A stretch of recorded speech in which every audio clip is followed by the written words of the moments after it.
할렐루야. 오늘도 이 귀하고 복된 날 주님 앞에 나와서 예배하는 여러분 모두에게 성령의 기름 부으심과 주의 은혜가 위로부터 임할 줄로 믿습니다. 여러분들이 앉은 그 자리가 참으로 귀하고 복된 자리입니다. 주님을 만나는 자리이고요. 주의 음성을 들어야 합니다. 하나님의 살아계심을 여러분들이 앉은 그 자리에서 느껴야 하고 경험해야 될 줄로 믿습니다.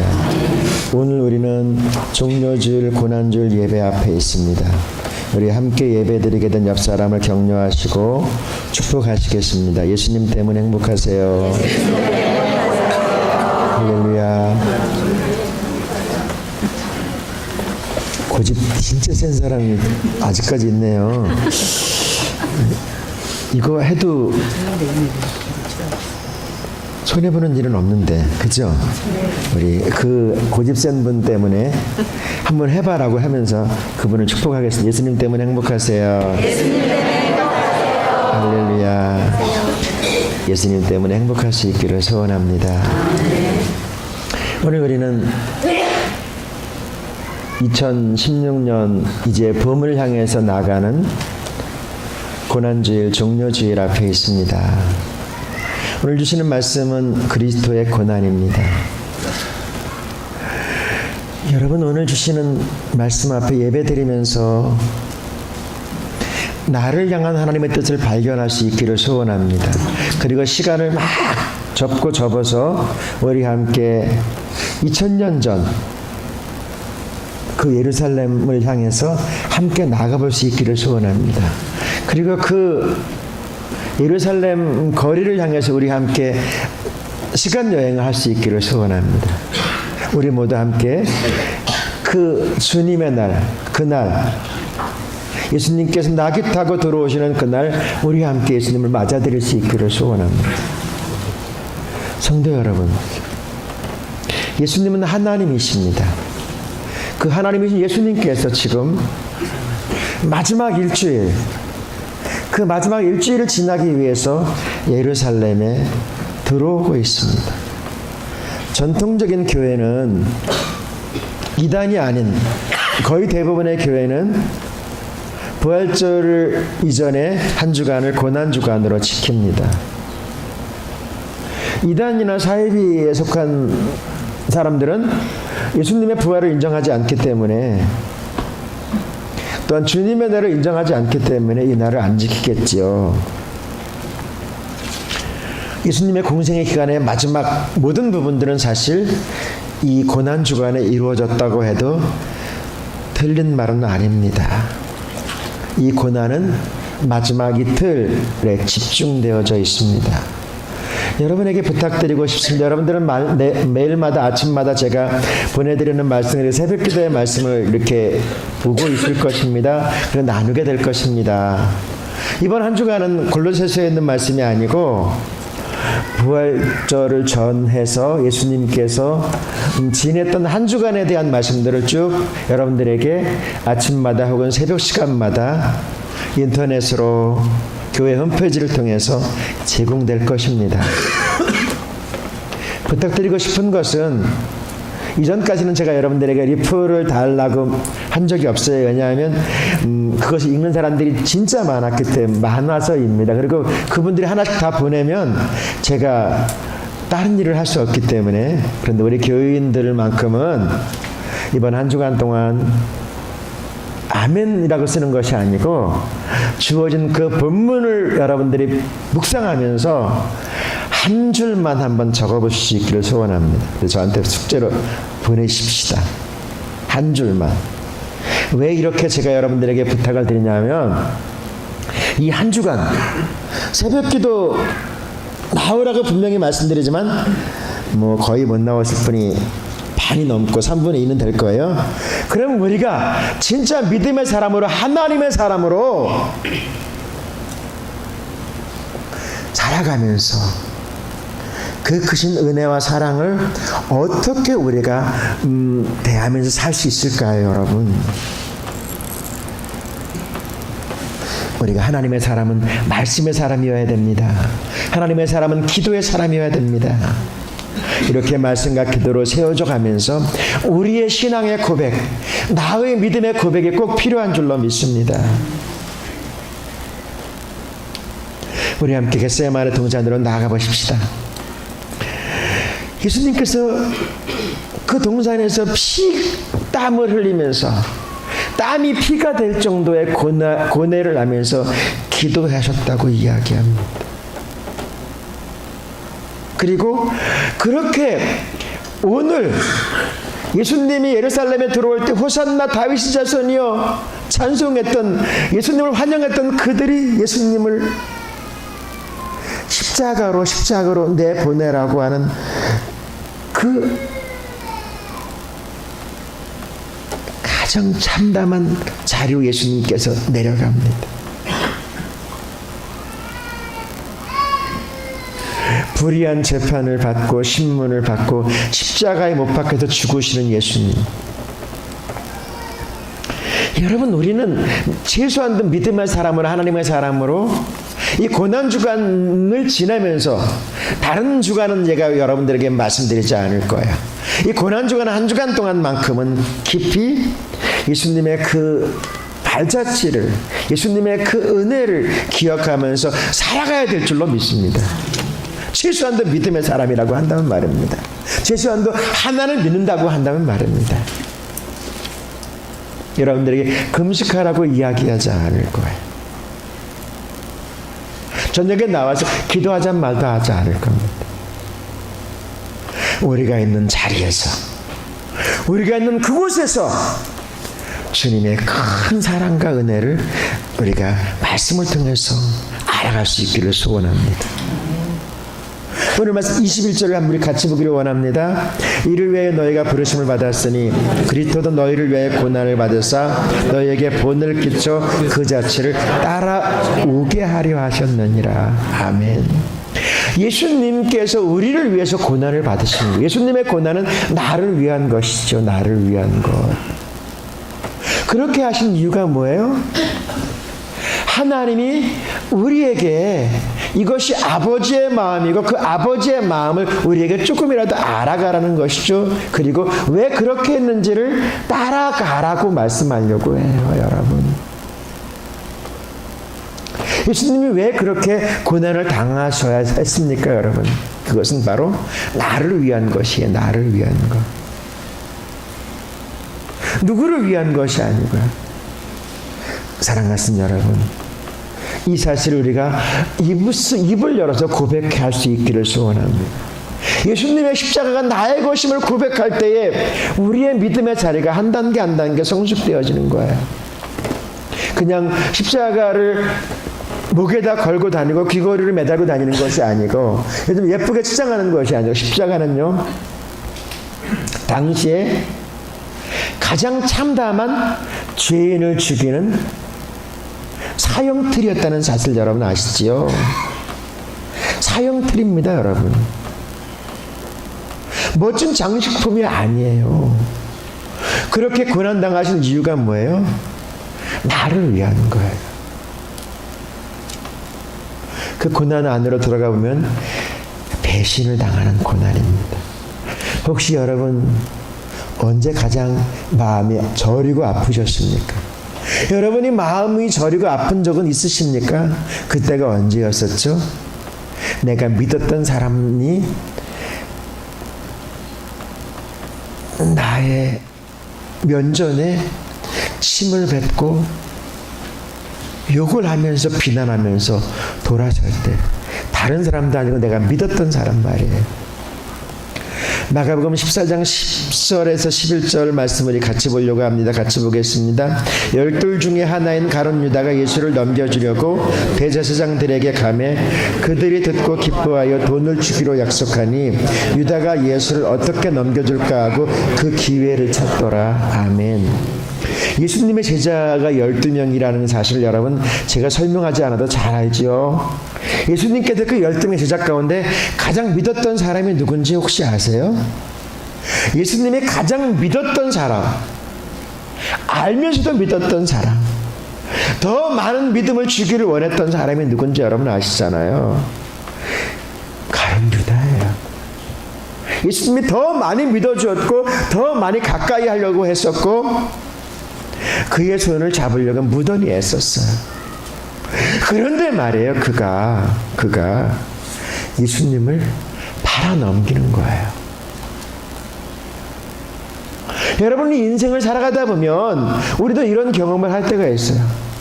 견딜 수 없는 고통이 있을 때, 여러분 번번하게 말씀드리지만 부산에 있는 김씨가 여러분들을 괴롭힌다고 해가지고 여러분들은 아무런 느낌이 없을 거예요. 서울에 있는 박모씨가 여러분들에게 뭐라고 한다고 해도 여러분들은 아무런 느낌이 없을 거예요. 그 사람은 나하고 관계없는 사람이기 때문에. 그런데 여러분의 가족 가운데에서 여러분이 그렇게 믿었던 친척이나 친구가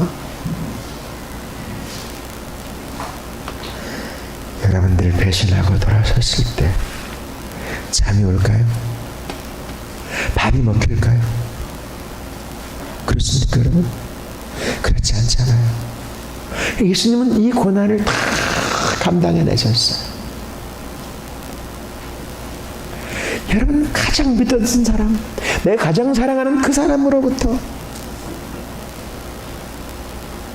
저도 사역을 하면서 참 아쉬울 때가 그런 부분이에요. 저분은 마음 놓을 수 있겠다. 저분 정도는 이제 더 마음을 놓고 이렇게 신앙 여정을 함께 가도 되겠다. 그런데 이게 웬일입니까? 차라리 아무것도 모르면 어떨까? 차라리 직분을 안 받았으면 어떨까라고 하는 생각을 할 때가 진짜 많아요.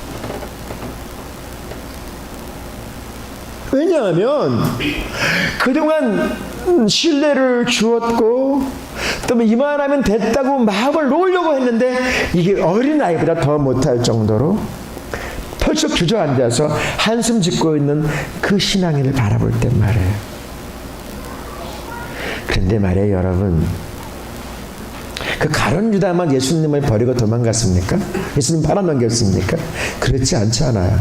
마가복음 14장 50절 말씀 보려고 해요. 같이 보겠습니다. 제자들이 다 예수를 버리고 도망하니라. 다 예수님을 버리고 도망했다니까, 제자들이. 여러분, 여러분에게 믿고 싶습니다. 여러분도 가려고 하십니까?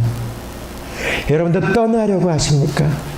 여러분도 기회만 보면 그만둘 기회를 잡고 있습니까? 혹시? 예? 우리 함께 고백해 보겠습니다. 나 예수님을 떠나지 않으리.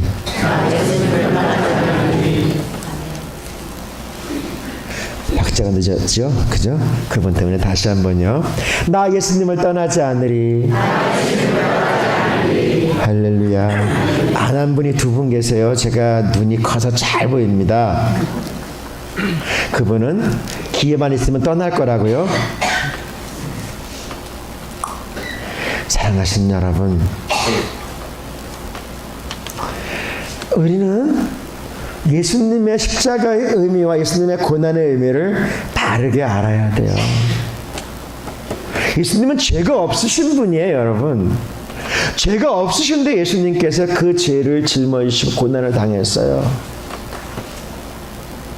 의인은 없나니 하나도 없다고 그랬습니다, 여러분. 이 땅에 사는 모든 사람들이 죄를 지면 어떻게 될까요? 그 죄를 용서받을 수 있는 길은 거의 없어요. 그런데 구약성경에 보면 길을 하나를 열어놓았어요. 그게 뭐냐면 그 죄값을 치를 수 있는 방법을 제시한 거예요. 속죄의 제사. 내가 죄를 지었으면 그 죄에 해당되는 것만큼 나의 경제적인 능력만큼 양이나 소나 혹은 뭐 거기에 미치지 못한 비둘기라도 잡아서 제사장 앞에서 목을 칩니다. 목을.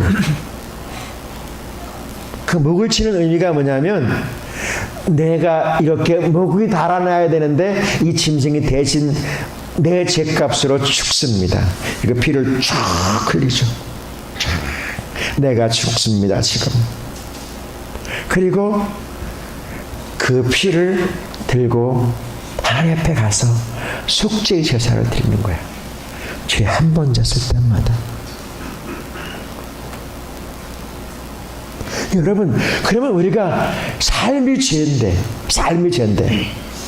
어저께 죄를 한 번도 안 저지르고 산 분 계세요?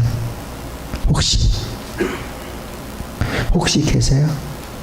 그 여러분들이 지은 죄가 10번이라고 그러면 그 10번에 대해 해당되는 짐 중 5마리가 죽어야 돼. 기록에 보면요, 대속죄일 날 성전에 있는 예루살렘의 그 옆에 있는 그 옆에 우리말로 말하면 개천이죠. 개천에 철철철철 피가 흘러넘쳤다는 거예요. 피가. 그러니까 사람들이 다 짐승들을 가져가서 목을 자르니까요, 그 흐르는 피가 개천이 차고 넘쳤다는 거예요. 죄 한 번 졌습니다. 그럼 우리가 살면서 수없이 많은 죄를 저지르고 있거든요. 그러면 여러분, 이 죄에서 누구가 해방될 수 있어요? 이것을 바라보신 우리 하나님께서 이 문제를 해결하기 위해서 예수님을 그 고난의 자리로 보내신 거예요. 20절 말씀 같이 보겠습니다. 죄가 있어 매를 맞고 참으면 무슨 칭찬이 있으리요.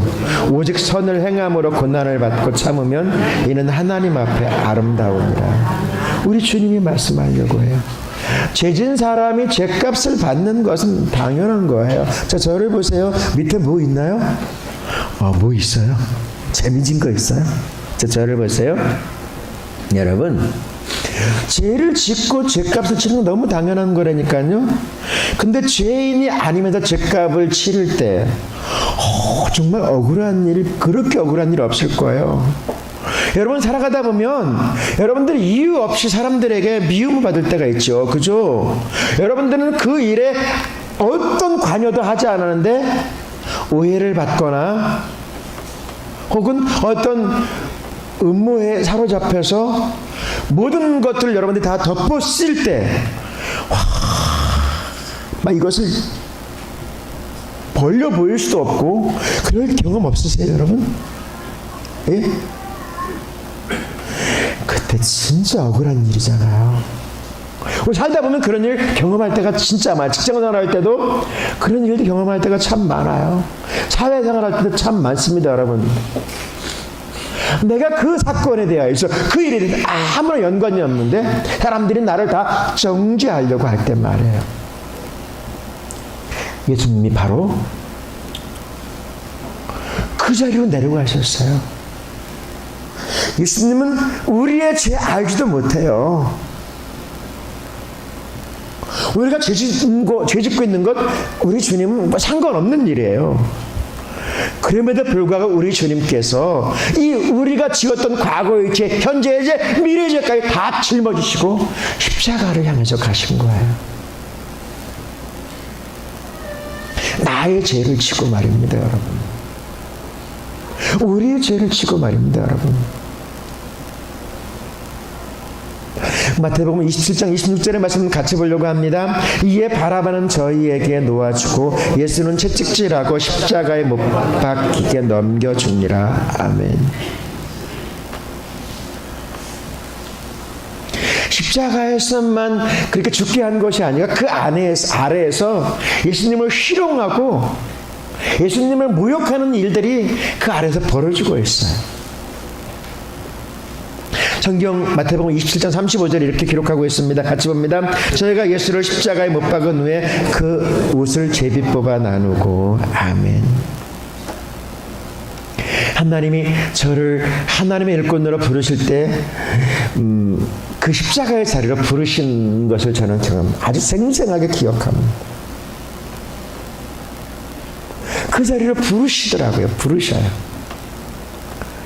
그러니까 하루만 그런 것이 아니고 3일 연속해서 부르셨어요. 그 보게 하셨어요. 십자가. 그리고 생생하게 말씀하시는 거예요. 저는 글을 쓰면서 이렇게 직접적으로 표현해서 이렇게 그 신앙에 대한 글을 가능하면 안 쓰려고 노력했습니다. 왜냐하면 저는 그 믿음의 사람은 이미 믿었기 때문에 상관이 없다고 생각하고요. 믿지 않는 사람들에게 어떻게 해서라도 이 신앙과 믿음에 대하여서 잘 표현해 볼까라고 하는 고민을 지금도 하고 있고 앞으로도 할 거예요. 그래서 꼭 그 믿음의 사람으로서의 글을 쓰는데 십자가나 예수나 뭐 성령님이나 그런 표현보다는 사실 믿지 않는 사람들 이 말이 뭔지 몰라요.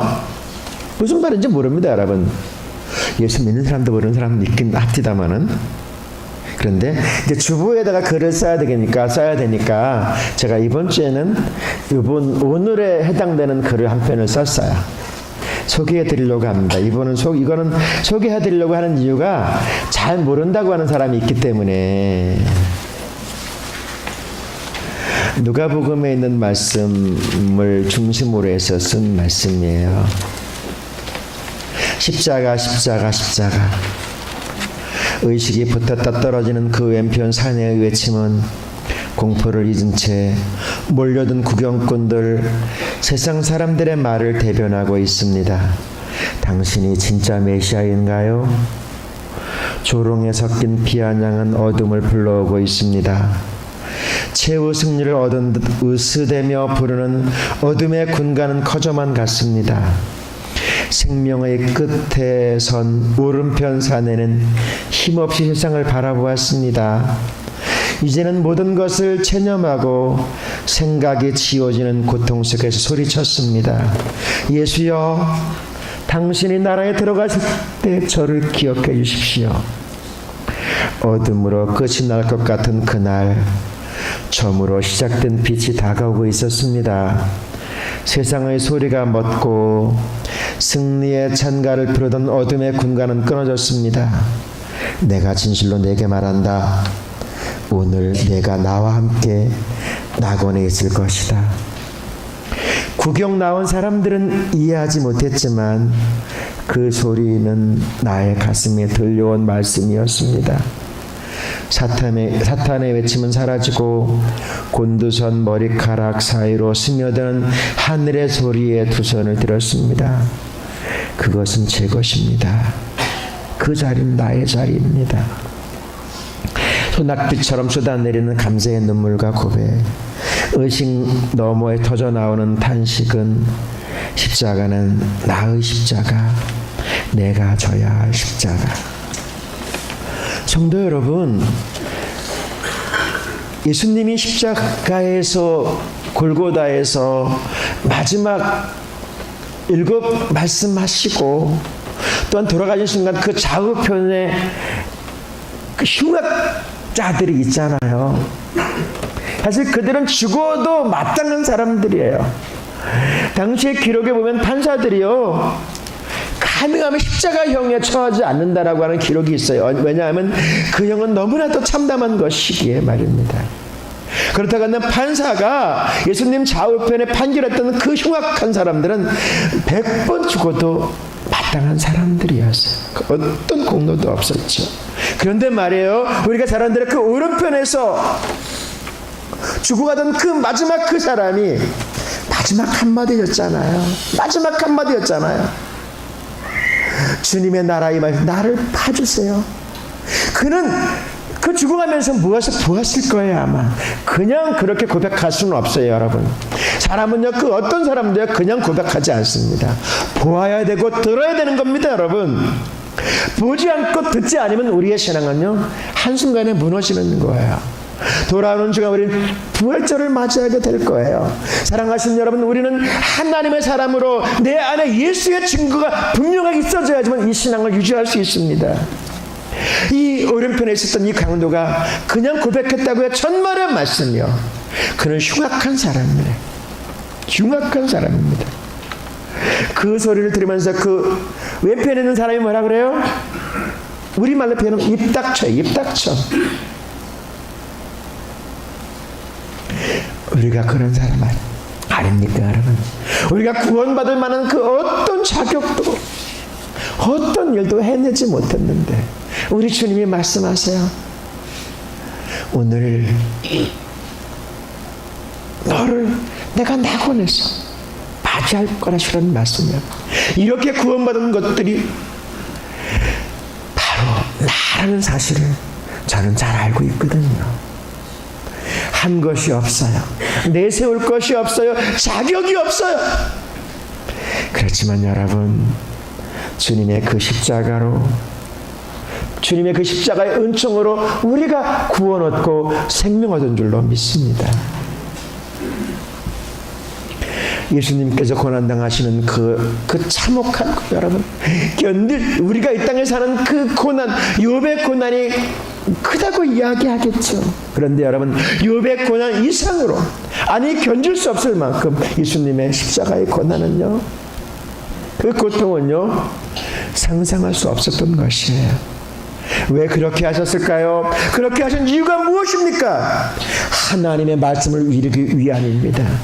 여러분, 말씀이 이루어져야지만 우리들이 그 예수님으로 다시 살아나는 역사가 있어지는 거예요. 이 사실은 이미 예수님 이 땅에 오시기 이전에 700년 전에 하나님의 사람 이사야 선지자를 통해서 예언되어지고 있거든요. 아니요, 그 전에 창세기의 3장에 이미 피복음의 역사를 통해서 예수님의 십자가를 예언하고 있거든요. 우리 그 말씀을 한번 보려고 해요. 이사야서 53장 3절부터 5절을 같이 보겠습니다. 그는 멸시를 받아 사람들에게 버림받았으며 간고를 많이 겪었으며 질고를 아는 자라. 마치 사람들이 그에게서 얼굴을 가리는 것 같이 멸시를 당하였고 우리도 그를 귀히 여기지 아니하였도다. 그는 실로 우리의 질고를 치고 우리의 슬픔을 당하였거늘 우리는 생각하기를 그는 징벌을 받아 하나님께 맞으며 고난을 당한다 하였노라. 그가 찔림은 우리의 허물 때문이요 그가 상함은 우리의 죄악 때문이라. 그가 징계를 받음으로 우리는 평화를 누리고 그가 채찍에 맞음으로 우리는 나음을 받았도다. 아멘. 왜요? 왜 예수님께서 그렇게 참담한 십자가의 고통을 당하셨습니까? 우리를 자유케 하기 위해서, 우리를 나음을 얻게 하기 위해서 그렇게 하셨다고 주님께서 말씀합니다. 이 말씀이 이루어졌습니다. 이 말씀은 우리에게 이루어졌습니다. 여러분, 믿음의 사람 된 저와 여러분에게 이 말씀이 이루어졌음을 고백하면서 이제 이 말씀대로 살아가야 될 줄로 믿습니다. 여러분, 예수님으로 죽고 예수님으로 부활하는 영광이 우리에게 있어져야 돼요. 고난이 없는 부활은 없어요, 여러분. 예수님께서 우리에게 주시는 말씀을 정리하려고 합니다. 말씀대로 행함이 없이는 여러분 하나님의 축복은 없습니다. 기억하셔야 됩니다. 구원은 공짜입니다. 그러나 하나님의 은혜와 축복은요 결코 공짜가 아니에요. 사실 구원도 우리 편에서는 공짜지만 하나님 편에서는 공짜가 아니죠. 엄청난 대가가 치러진 것이죠. 이 사실을 기억하면서 십자가는 사랑이거든요. 그 사랑으로 이 한 주간 주님을 기억하면서 믿음의 자리를 되새기면서 승리하는 삶 살아갈 수 있기를 주님의 이름으로 축원합니다. 우리 이 시간 고백하면서 결단의 기도를 드리기를 원합니다.